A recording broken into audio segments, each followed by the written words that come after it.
Now it's my pleasure to introduce your presenter today, Chris Provines. Chris is the CEO of Value Vantage Partners, a consulting and training firm focused on buyer-seller value creation and exchange. He is also an award-winning adjunct professor at Rutgers Business School. Prior to launching his own business, Chris held numerous vice president level positions at Johnson & Johnson and Siemens Healthcare. He has 26 years of broad business experience, including leadership roles in pricing strategy, procurement, marketing and sales, business improvement, and finance. Chris is on the board of advisors for the Professional Pricing Society and numerous technology startups. His research interests include art, science, and practice of buyer-seller value creation and exchange. This has led to 3 books and many papers and articles. Chris is a highly sought-after speaker, educator, to firms ranging from leading Fortune 50 businesses to recent startups. He received his MBA from Rutgers University and is a certified Six Sigma Black Belt. Now with that, Chris, welcome. Thanks, Taylor. Thanks to the entire Leverage Points team for having me today, and good morning, good afternoon, good evening to everyone out there. Look forward to a good discussion here. So we're going to talk about accelerating new product success with value selling, and this is a broad B2B focused presentation. I do a lot of work in healthcare. I'll touch on healthcare a bit as we go through here, but we're really going to orientate this towards B2B marketplace. So with that, what we're trying to get accomplished today are really these things. First, we're going to talk about the 5 critical drivers of new technology adoption and the role of value and risk.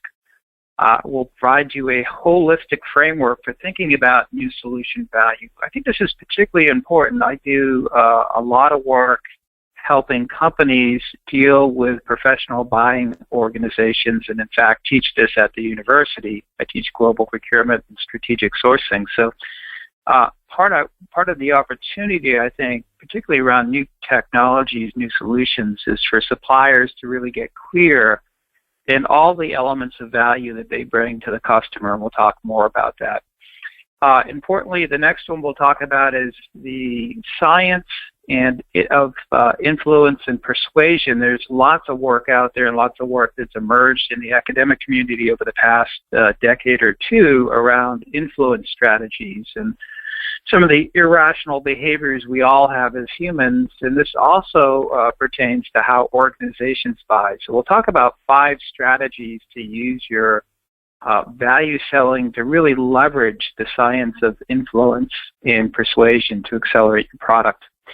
And then lastly, we'll talk about ways that you can prepare your sales team to be more successful and help you accelerate the adoption of new technologies. Okay? So if you look at a typical new product S-curve, you go through these stages of introduction, growth, maturity, and decline. I'm sure everyone out there has seen this. It may look like this. Now, this is the goal you all have, of course, is how do you shift that curve up? And ideally, I couldn't get this to show up graphically, but shift it to the left as well so that you accelerate to peak sales for whatever new solution or new product or new service you're launching. And so we're going to talk about ways to accelerate this and how to use value selling and some of the science that's emerged on the science of behavioral influences to try to drive an acceleration in adoption. So I like to present this in the context of stepping back and understanding why do things get adopted in B2B. That may sound like a dumb question. But actually, if you look at the academic community, there's been lots of work done by researchers studying why do certain technologies get adopted and why do some not. And there's a couple of books out there that are very interesting. One in particular by Everett Rogers, Diffusion of Innovation, talks about this quite a bit. And there's been lots of research across B2B to study why do things get adopted, why do some technologies get rapidly adopted and some don't. And I think part of what you have to do as a sales and marketing team is understand what are the drivers behind that. So that's what we're going to start with here. And this is really a simplified view. I didn't make this up. This comes out of lots of research and publications. So when you think about what drives adoption of any new technology in B2B, it's user behavior. So you have a user of your product or service. If you're a medical company and selling medical implants, you have a surgeon who is the user of your technology, and certainly their attitudes, their training, their tenure, their beliefs, all of that comes into play into how rapidly they adopt something. You also have the customer organization. So the user is in an organization, and the organization has certain behaviors around the adoption of innovation. This is typically driven by their buying behavior. There's research out there that the size of the organization impacts adoption, also the quality of the organization. Obviously, the impact your technology has for that particular organization matters as well as the organization's strategy. And then lastly, and we'll spend a lot of time on this, is thinking about the characteristics of your solution. So whether you're selling a new product, whether it's a new service, whether it's a solution that brings together products and services and other things, it's important to assess that on 5 factors, and we'll go through these 5 factors in detail. So any new technology you may be launching or new solution, you've got to go through and think about these 3 elements. Some of this has to do with the targeting, so making sure you're targeting the right users of the technology or new solution, as well as the right type of customer organization. The other part of this has to do with really understanding your solution and what kind of strategies you need to design around value selling and helping your customer reduce risk. Okay, so with that, we'll jump into the first part of this. Excuse me. So the first part of this really has to do with assessing the technology that you're launching, or the new product or the new service that you're launching. And this is a framework. I didn't invent this. This comes from diffusion research, and it's very, very helpful, I've found, and it's been studied across multiple industries and applies to most industries. And it really comes down to 5 characteristics of whatever you're trying to sell you have to think about. So the first is relative advantage. This simply means the degree to which the innovation is perceived as better. And we'll talk about in a minute what better means, but it's usually the economic value, what kind of strategic value you provide, technical and emotional value.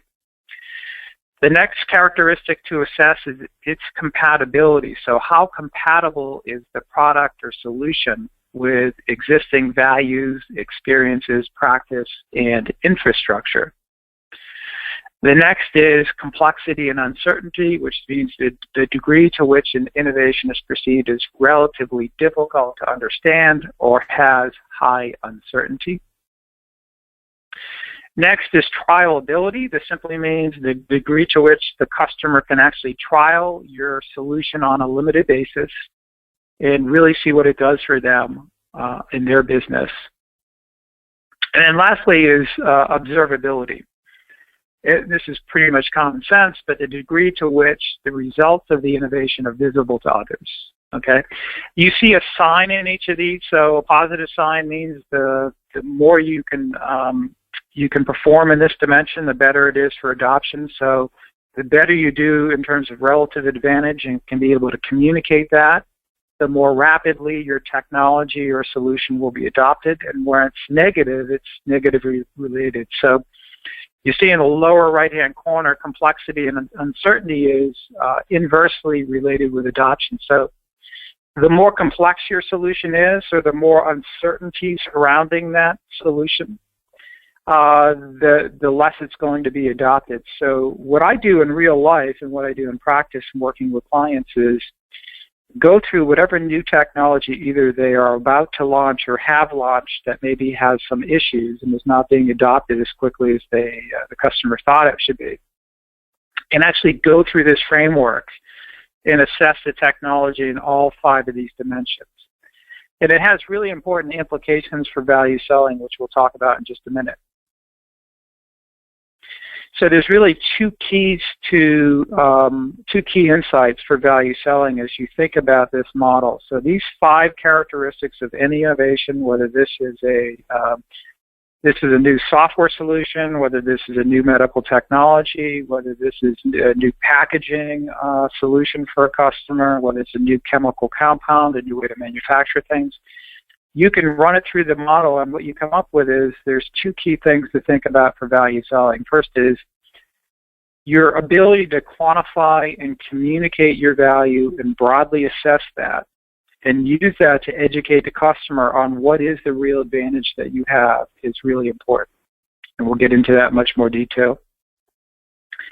And the other key insight from a value selling standpoint is these other characteristics of the new service or new technology that you're launching, with its compatibility, the complexity, the trialability, the observability, all create or present a level of risk for the customer. So one of the things you have to do as you're assessing these is to think about, not only do I need to communicate value and do that really well, but I also think about what is the risk the customer has in purchasing or adopting this, and what are the strategies I can deploy around risk reduction or value assurance. So really what you should be thinking about is not just communicating value, but I've got to find ways, if there's any risk at all in terms of whatever I'm launching, ways to help reduce risk for the customer and sometimes assure the value or guarantee the value. We'll talk a little bit more about that.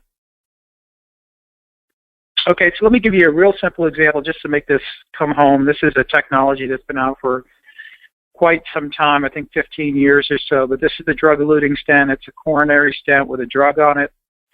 And I just want to put this up there to illustrate this model. So if you took this coronary stent when it was being launched and assessed it on these 5 characteristics, what came through at the moment of launch was really what you see here, which is it had a nice relative advantage, it had a good economic story, had a very good clinical story for patients. It was highly compatible with the existing system, beliefs, and infrastructure is basically being used in the same procedure that hospitals had used previously. It was very trialable, so you could try this on a limited basis. The surgeons in the hospitals, or in this case interventional cardiologists in the hospital, could try the technology and see what kind of results they get. There was no major complexity. It was well understood. And then in terms of observability, the first company to market had 40-plus clinical trials, and the company that was second to market had lots and lots of clinical trials. So there was a high degree of observability that this thing works. And the results here were pretty clear. It got rapidly adopted and grew into, at least initially, over a $3 billion marketplace. So this just isn't limited to healthcare. If you look at other areas of B2B, there's lots of studies out there that using these 5 characteristics and understanding whatever that new product or solution is that you're launching, the technologies that do really well in these 5 dimensions typically get adopted very quickly. And the marketers and sales folks who plan around these 5 characteristics and make it part of their value selling strategy usually drive much better adoption. So there's lots of studies out there in software, services, outsourcing, in the high-tech marketplace, industrial selling, other parts of healthcare, that if you really plan for and think about these 5 characteristics and make sure you really build this into your marketing launch as well as your sales strategy, you're going to be a lot more successful. We'll talk a bit more about that. Okay, so I talked about relative advantage being one of the characteristics you have to think about. And that comes down to really understanding what is the value of whatever the solution is that you're selling. And honestly, it took me lots of years to come up with this. It looks very simple, what I'll put up here in a moment, but this is kind of been it's an immersion of both the selling side and the buying side and thinking about how organizations buy and what do they actually value. And usually it comes down to these 4 buckets of things. So whatever the solution is you're selling, a product or service, there's a technical and functional value. There's the user impact, the impact on technical standards, how fit it is for purpose. If you're in healthcare, it's what's the clinical impact of your technology solution on the patient, okay? The next part of this is economic, and this is what we all usually talk about. You either quantify the economic value proposition, that might be return on investment, might be TCO or total cost of ownership. It could be revenue impact, cash flow, capital. Basically anything you can quantify and connect to the customer's financial statements, their income statement, balance sheet, or cash flow. Okay? And that's usually where a lot of companies stop. And I think that if you stop there, particularly around new technologies, you're missing a big opportunity. Because as you think about business-to-business buying and how businesses operate as a buying organization, one of the things many, many organizations are thinking about and beginning to think about much more seriously is, how do I get that better value out of my suppliers? So to the extent a supplier has a new innovation that allows me as a buyer, as an organization, to compete differently, to innovate in a different way, to grow, that capability to enter a new market or do something differently, that has what I would call a strategic value. And I've seen this a lot of cases that companies miss the opportunity to really get clear on what is the strategic value and making sure they target that messaging to the right kind of person in the organization. And then lastly, on this value model, the last part of this is emotional value. And that is, it's harder to quantify, but around new technologies, you might be making the customer, their business easy to do business with you. It might be doing something around service, support, relationship. You might be able to potentially avoid a loss in the future or reduce their risk in some way. And all that has value. Sometimes that's hard to quantify, but it's certainly there. Okay? So when you think about relative advantage or think about value and you're designing your value messaging through your sales force, you've got to think about these core elements and really do your homework. Okay, so let me just put up a couple of examples real quick of what I mean by these, just in case it's not clear to folks. So the bottom piece, technical functional value, maybe you have a new solution, let's say it's a software solution, and maybe one of the benefits of this is it allows the customer to attract higher quality employees. That might be hard to quantify and put into a value tool, but it's certainly a technical value that you could call out. The next one up is economic value, which many of you probably are doing now. It's, I think it's almost ubiquitous out there in the B2B marketplace, but it's really quantifying in economic terms what you do with the customer. So in this case, this example, you have a solution that reduces costs in a manufacturing plant, and you're able to put that out there and quantify that for the customer. Strategic value, maybe you have a new solution that gives the customer an opportunity to compete in a very different way. And you see this happening. I do a lot of work in healthcare. You see this with important new technologies in healthcare, whether it's robotics, whether it's a new implantable device that gives the customer a new way to compete in their local marketplace. And that's something we would call strategic value.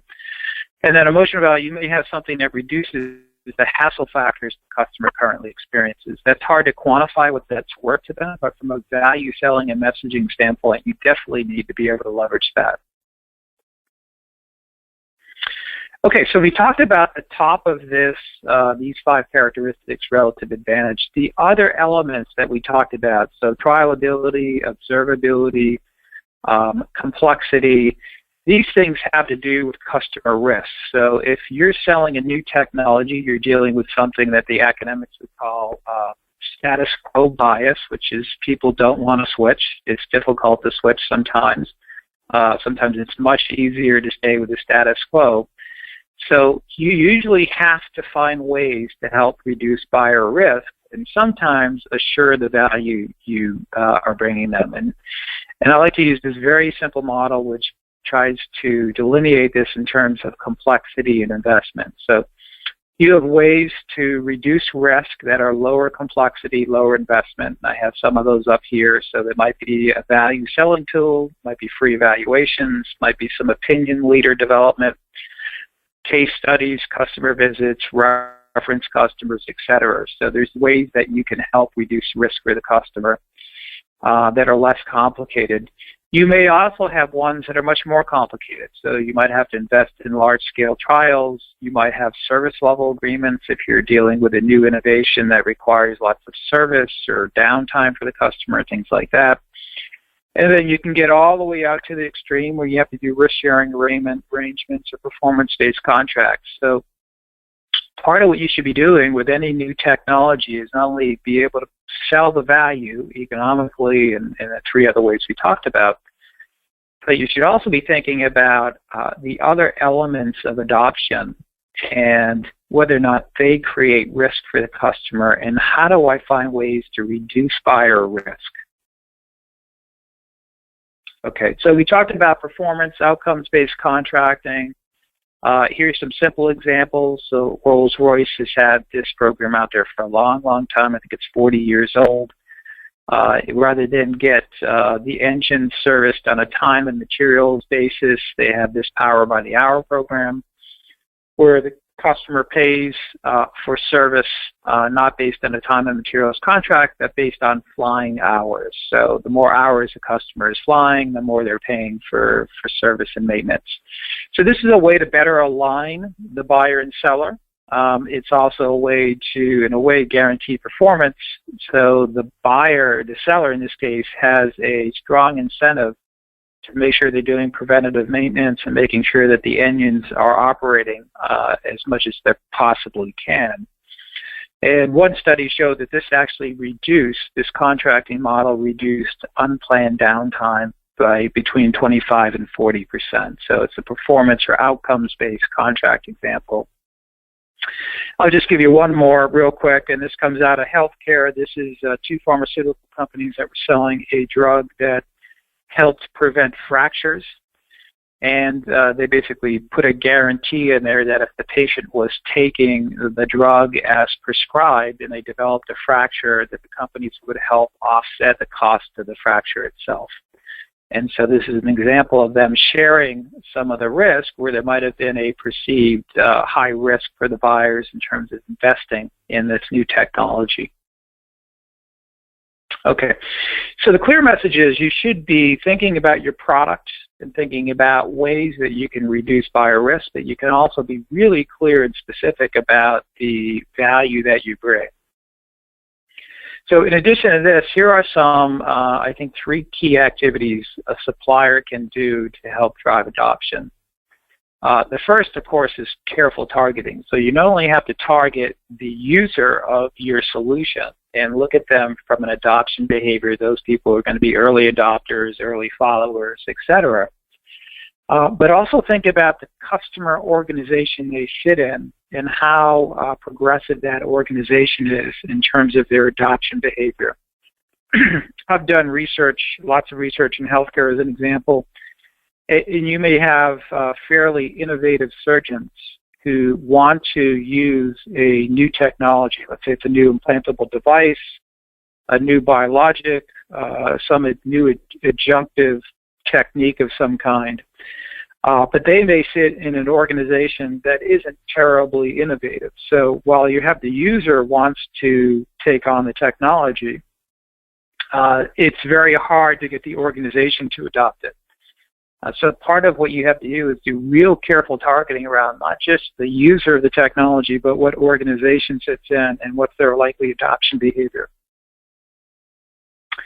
The second thing, and this is what we talked about a lot, is educate the customer and communicate your value. So think about value in those 4 dimensions I talked about: the technical or functional value, the economic value, which is what you can quantify, the strategic value, which is messaging, not for the entry-level folks. It's probably not for the people in procurement. It might be for people who are senior management in that organization.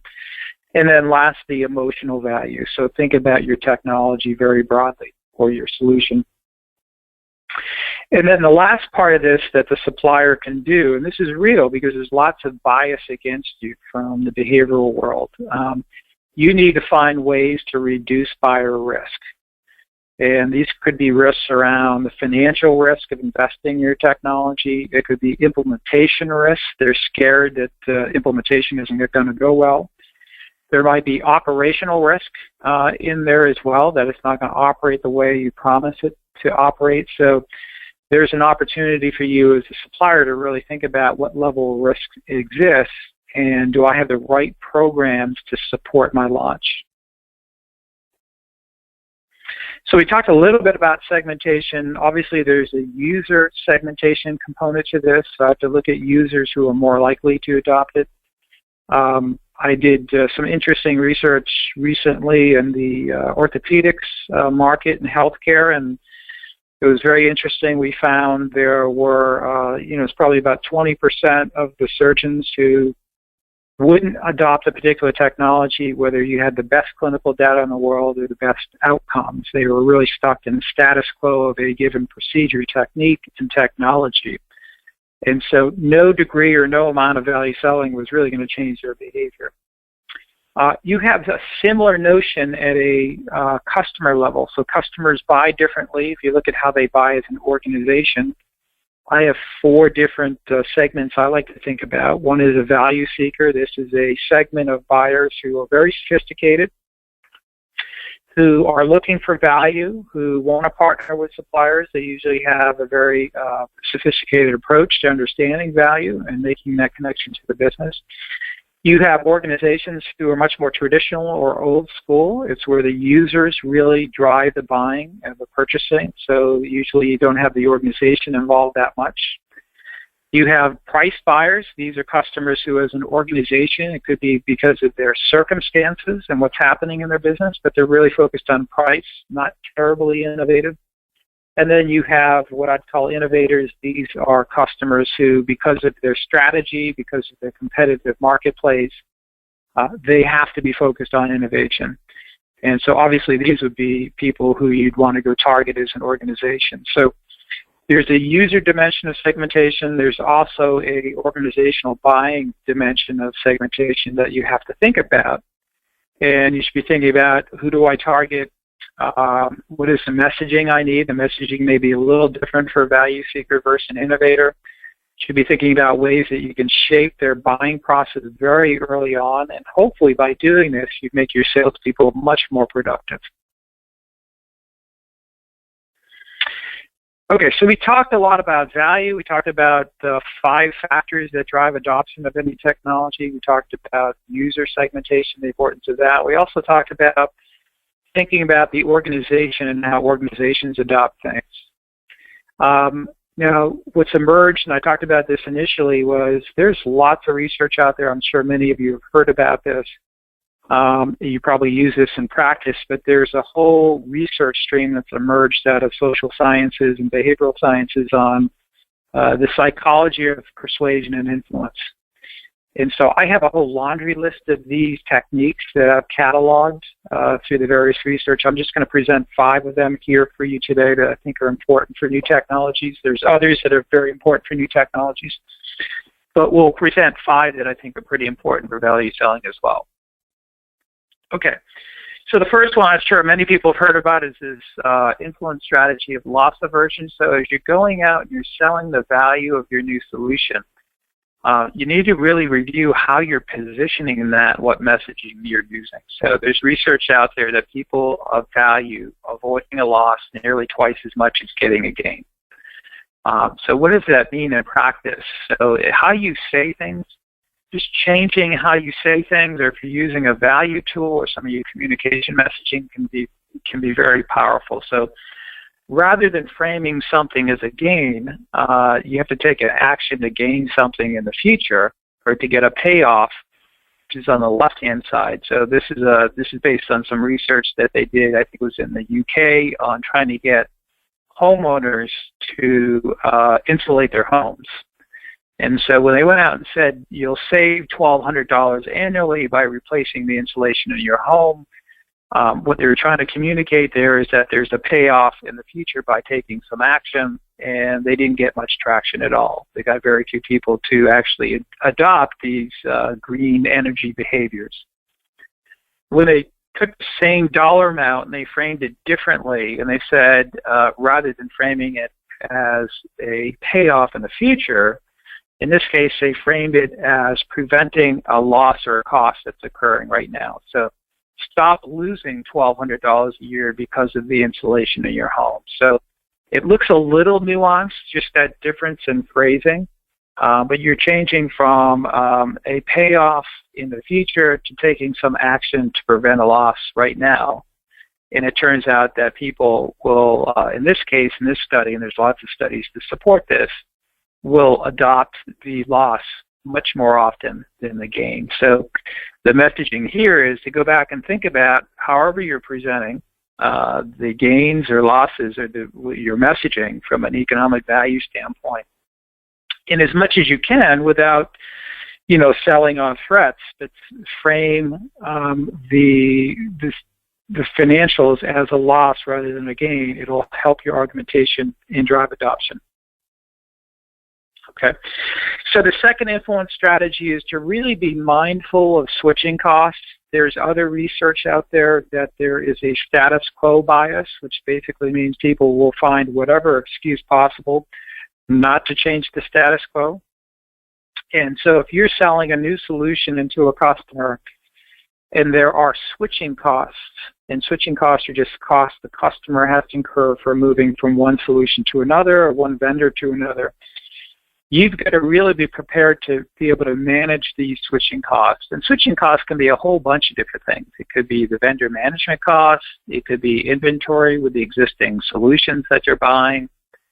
It could be something called maverick buying, which just means they're afraid that the users won't convert to the new technology. There might be some bundled pricing that they're getting from an existing supplier, and if I'm offering a new technology that somehow disrupts that bundle, that might be viewed as a switching cost that they'll get excited about. There may be training, lost productivity. They may lose access to technologies from different vendors. So the key message here is think about, for your solution, what are the switching costs?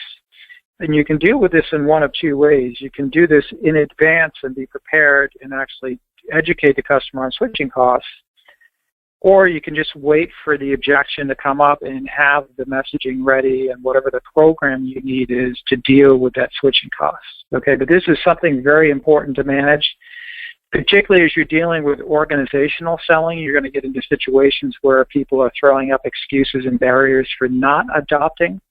And you have the status quo bias, so you've got to really deal with these switching costs. The next one we talked about quite a bit is guarantees and risk sharing. So this is just the notion of, to the extent you have lots of risk with whatever you're selling, and if it's a really high degree of risk, you've got to move on to reducing that risk or actually guaranteeing what it is you're selling. There's lots of different risks that occur, as we talked about. There's process risk. There's supply chain risk, there's implementation risk, all of these things come into play. And I like the quote on the right. This quote came from an interview I did with a CFO at a customer, and basically what they said was, hey, listen, I've been burned over the past 15 years. I've had so many suppliers come in and promise things that never came to fruition, particularly around really expensive technologies. And he said, I've been burned so many times, I'm tired of it. If you have something really expensive I need to invest in, and there's any risk associated or uncertainty with the outcome, I need you to guarantee it. And so I think this is in many markets is happening. I know in healthcare there's more and more move to this. If you look outside of healthcare, in the procurement world, they have a term for this called performance-based contracting. It's been used very extensively in the public procurement sector. It's growing or has grown in many industries. I would expect as your buyers get much more sophisticated that they will now ask for guarantees, some kind of risk sharing to go along with particularly expensive new technologies that have some risk associated with it. And the key here is, from an implementation standpoint, this has both costs and risks, right? It transfers some of the risks to the supplier. But also from a buyer standpoint, there are risks with doing these agreements. Generally, there's monitoring of performance and things that go on. So they will only be willing to do this on something that's really important for their business. Influence strategy. Scarcity, basically the notion here is people want what they can't have. And so one of the things you should be thinking about if you have a new technology or service or solution is how do you frame this in a way that it appears scarce, that you're not offering it to everyone. So if I have a new technology, maybe I give priority access to certain customers because of the relationship I have with them, or because they've agreed to adopt it in a certain way. But you have to have ways to think about, can I use scarcity to my advantage and use this a way to influence or accelerate the adoption? And then number 5, we'll go through, and there's a whole laundry list of these. We don't have time in this webinar to go through all of these. If those of you on the phone are influenced in more of these, I have a checklist somewhere I'd be certainly willing to share with you. But the influence strategy number 5 is get commitment to something small to set the stage. So all this means is, rather than try to sell your software solution to every part of the customer's business in every geography and every division of the world, try to get some small commitment to do something, whether that's an assessment, an evaluation, a pilot. There's lots of studies out there that show that once a customer has committed to it, and you see at the bottom there's a reference there for a book, The Science and Practice of Persuasion. It's a good book you should pick up if you're interested more in this. There's lots of studies out there that if customers make a small commitment to something, that they're more apt to move forward and adopt. So just getting your foot in the door, basically, and getting a small commitment to do something will drive your likelihood of adoption in many cases. Okay, so we talked a lot about what drives adoption, right? So we talked about the technology itself, the customer, and then the user behavior. I think one of the keys to all this, of course, is you sell, many of you, or most of you sell through a sales team. So you've got to prepare your sales team to deal with this. And I think there's really 4 ways to prepare the sales team. I could put in a whole laundry list of things here, but I try to keep this relatively simple. The first, of course, is you need to educate the customer on what is the value you're bringing. So you should be thinking about value broadly. You should be thinking about, how do I build flexible value tools so that I can deal with a customer who's not terribly sophisticated, or someone in the customer organization who's not terribly sophisticated financially, and then if I move forward to the next stage of the buying process and I'm dealing with someone who's very sophisticated, like the CFO or the finance director, I need to have tools that are flexible enough that I can deal with a non-sophisticated and a sophisticated person and educate them on the financial impact of what I'm doing. The second thing I found, and this is real practical, is if you arm your sales team with value tools and messaging, and the tools are return on investment models or total cost of ownership or things like that, or value tools, some people call these, that what I've found in real life practice is some of the sales folks, a percentage of them will do perfectly fine with that. They're very skilled. You have some who will never be able to use the model. And you have a middle cohort, which is probably, if you did a bell curve, the maturity of the salespeople, who will do fine with the value communication tools.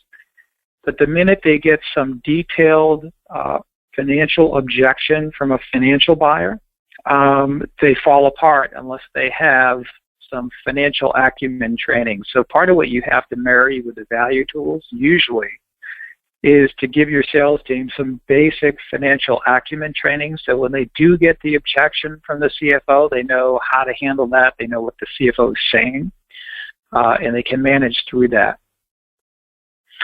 So next, we talked about this risk reduction programs. To the extent your technology or solution has a lot of risk attached to it, you've got to be able to design the right risk reduction and value assurance program. So it's not enough to just give the sales team a tool and say, go sell value and get it done. To the extent you have risk, you've got to prepare them with programs to support that part of it as well. And then lastly, I think most sales teams could benefit from help in targeting. So thinking about not just the users of the technology, but the organizations the users work in, and kind of do a matrix targeting exercise here, so you're actually not wasting sales efforts on people who would never be adopters.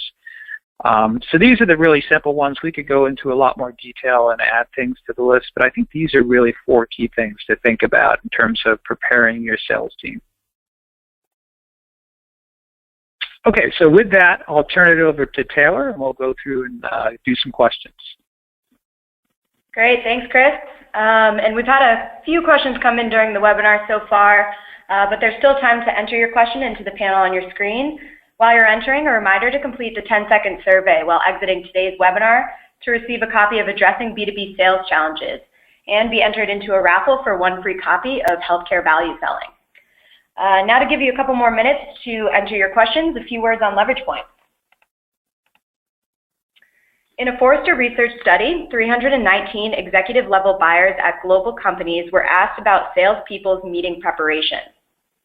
62% felt that salespeople were knowledgeable about their company and their products, but almost 80% felt that salespeople did not understand their customers' business issues and where they can help. Companies have to do a better job transforming their sales and marketing efforts to communicate customer value. Sales cycles are long. It's important to add value on every call in order to move the sale onto the next step. B2B companies that provide sales reps with the right tools to create and communicate differentiated value of their offering early have a major competitive advantage to win the business. According to Sales Benchmark Index, over 60% of forecasted deals do nothing. That means you lose to the status quo more than all other competitors combined. So how does that happen? Well, it happens at the beginning of the sales cycle. When a salesperson starts initial customer meetings giving a long corporate PowerPoint presentation about their company and product capabilities, they lose the opportunity to present their value and create customer dialogue. Leverage point sales users show a master value proposition as seen on the screen early in the sales cycle, created by and editable by marketing and product management.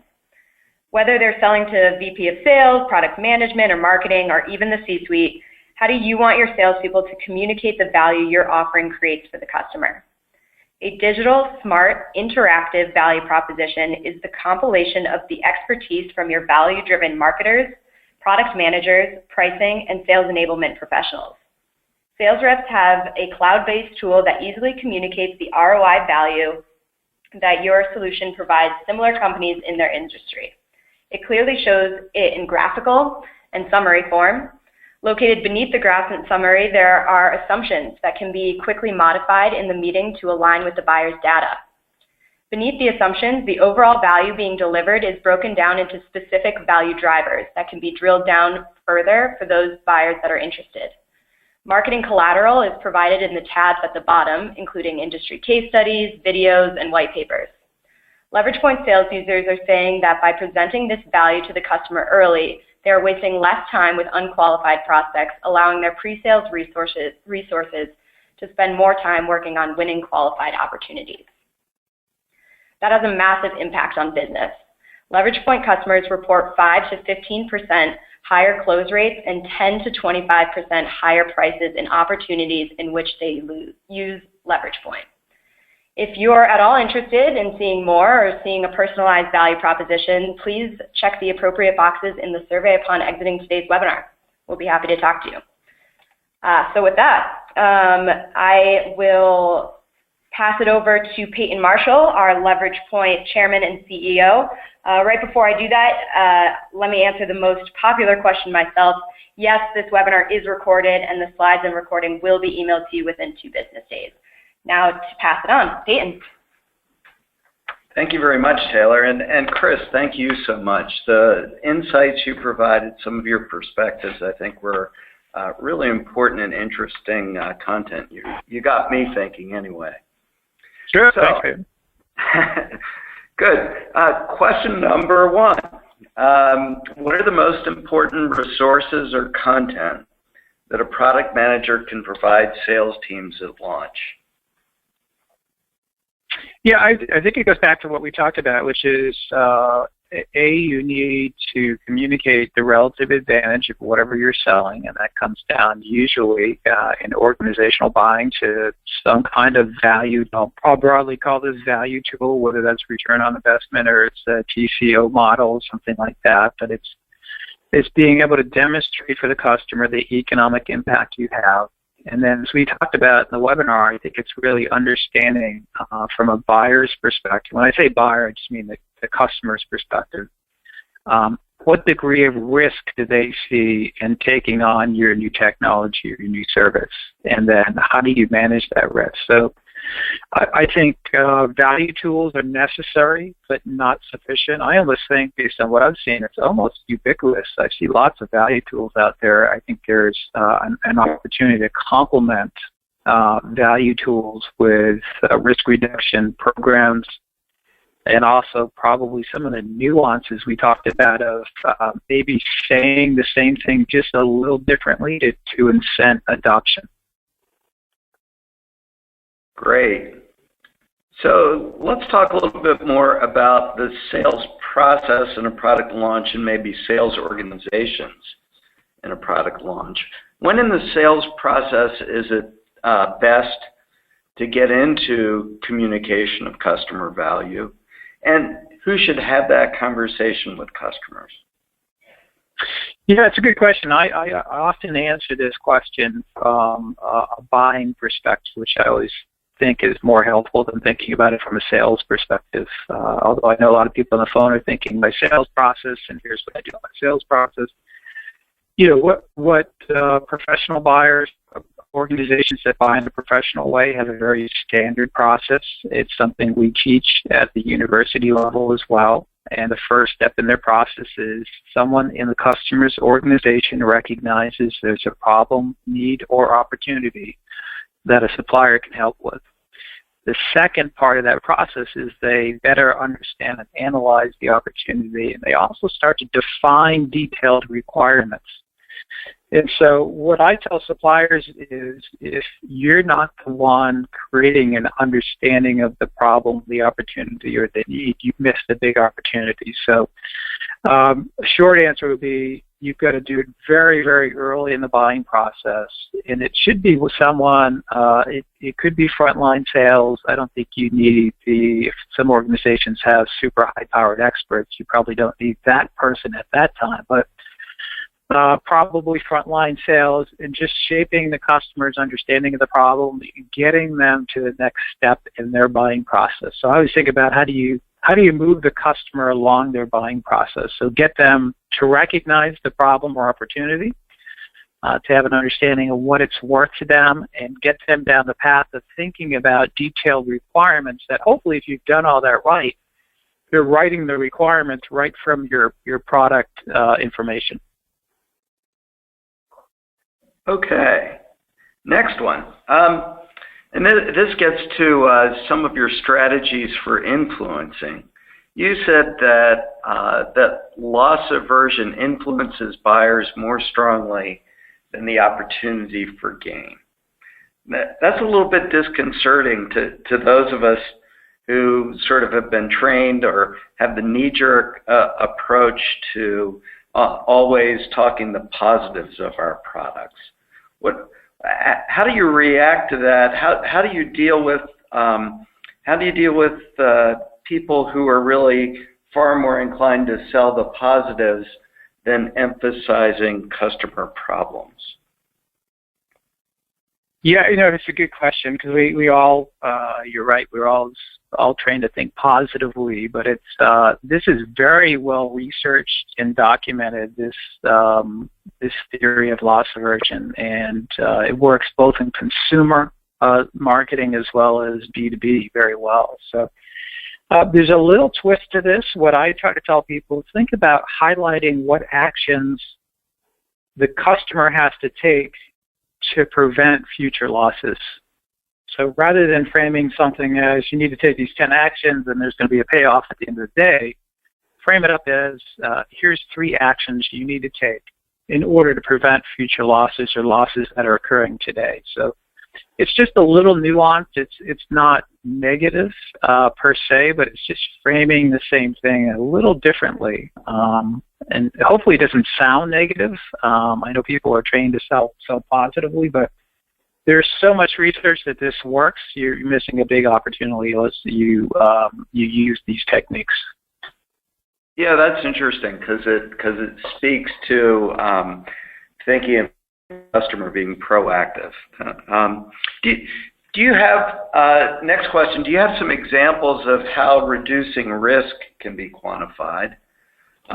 What are the ways to think about talking about risk or communicating it when you've got a non-mathematical type?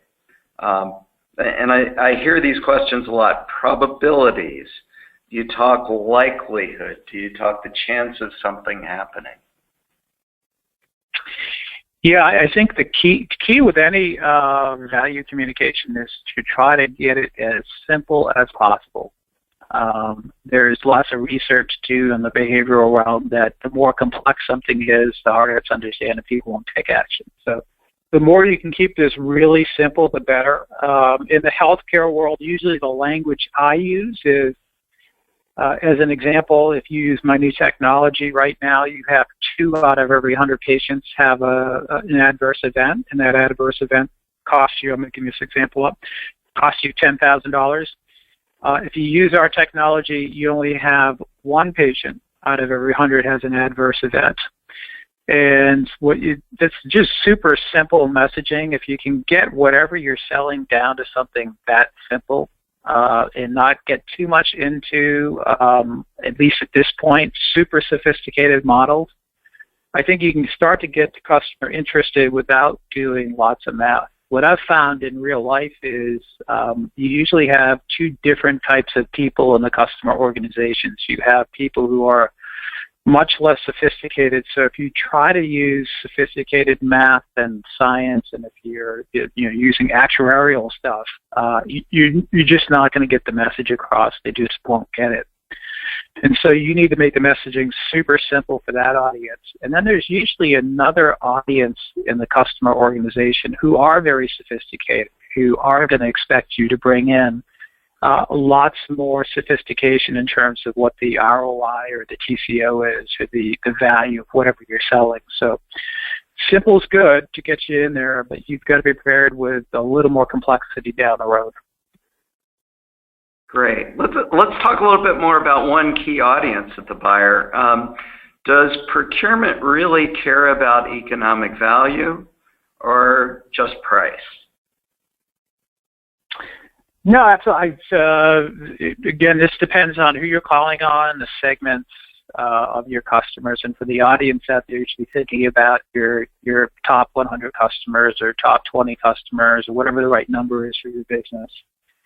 But think about their buying behavior and the level of sophistication they have in procurement. I will say that for the most part, modern procurement organizations, and that's where most industries are going these days.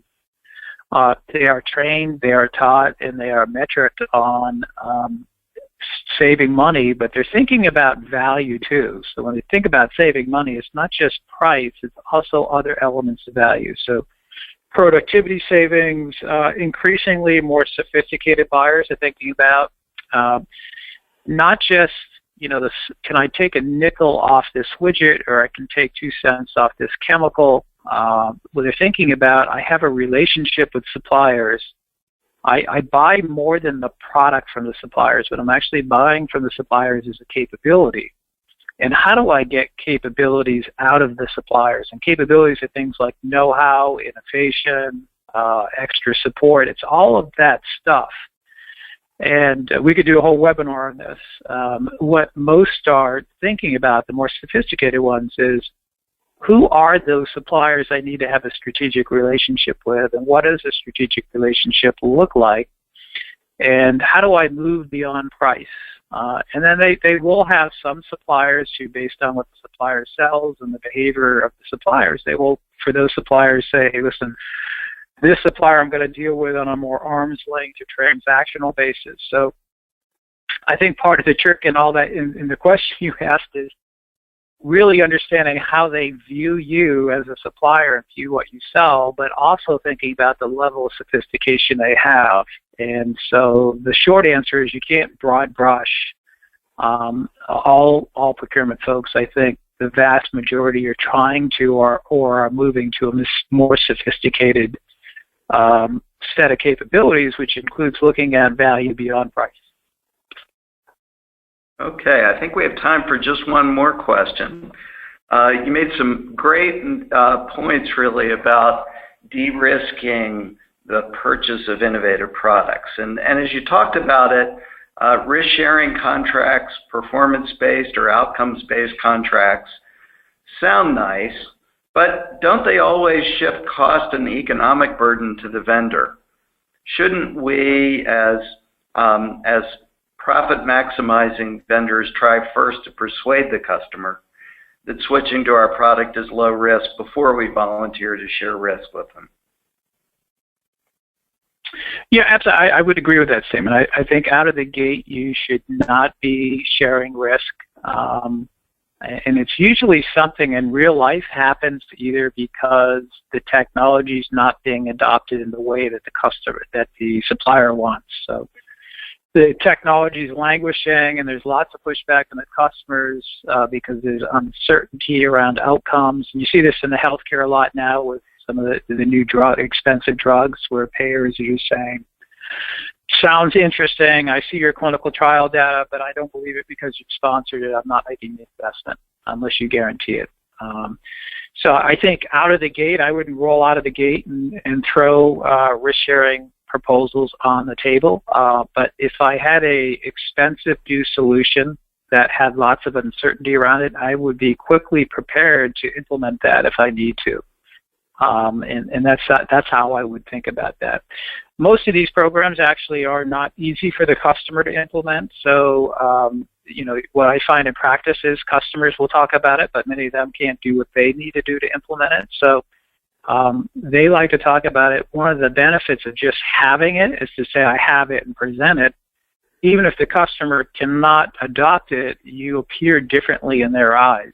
You believe in the value of your technology.